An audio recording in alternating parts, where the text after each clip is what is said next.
The goal of this video lecture is to provide a brief overview of the sociocultural approach to psychopathology, including ways in which this approach can be applied to explain the development of psychopathology and interventions consistent with this approach. A major difference between the sociocultural approach to psychopathology and the other approaches we've discussed is that the sociocultural approach emphasizes the importance of the social and cultural context in which an individual is embedded, rather than emphasizing internal characteristics or processes within the individual. From the sociocultural approach, psychopathology can be conceptualized as being caused by sociocultural factors. For example, societal problems like discrimination or inequitable access to resources might lead to the development of psychological symptoms or maladaptive behaviors.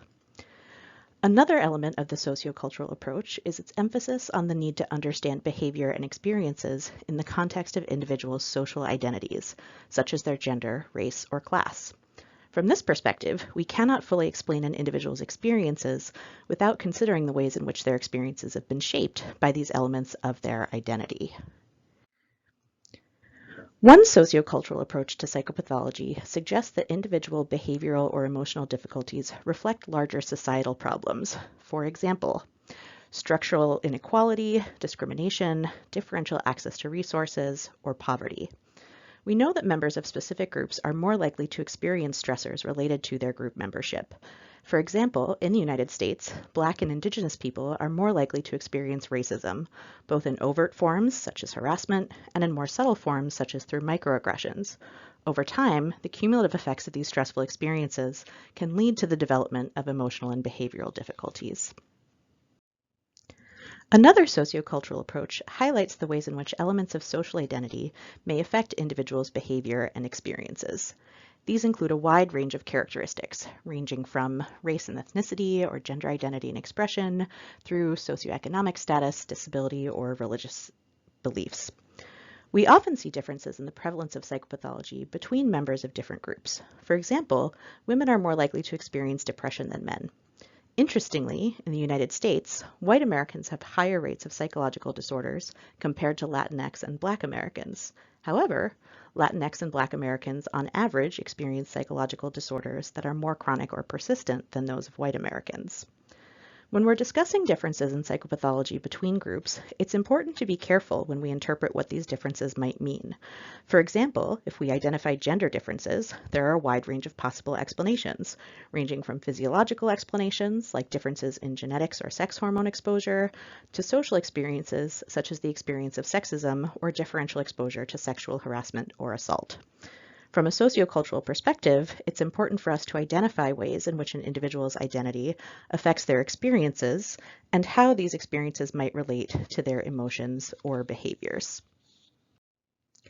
Finally, the sociocultural approach emphasizes the importance of recognizing that conceptions of mental health and illness vary across cultures. It's important to recognize that the definitions of psychopathology as it's defined in the DSM have been determined by a specific group of people, largely psychiatrists working in the United States who've historically tended to be white and of high socioeconomic status. Different kinds of behaviors and experiences may or may not be labeled abnormal or pathological in different cultures. In addition, it's important to consider the role of mental health stigma in contributing to individuals' psychological difficulties. For example, people who are labeled as mentally ill may be discriminated against in occupational or educational settings and may have greater difficulty accessing resources like housing and medical care. This discrimination and lack of access can lead to further difficulties. Thus, it's important for us to consider whether ways in which the dominant culture defines mental health might actually contribute to individuals' experiences with emotional or behavioral difficulties. Rather than focusing on intervening at the level of the individual, from the sociocultural approach, our interventions address psychopathology by intervening in these broader social and cultural problems. From this perspective, one way to reduce psychopathology is to address the societal problems and structural inequities that contribute to increased stress and greater problems in specific groups. For example, rates of depression and suicidality are high among transgender youth. These youth also report experiencing high levels of harassment related to gender identity and gender expression. However, transgender youth who are provided with gender-affirming care and who have strong social support experience much lower rates of depression and suicidality.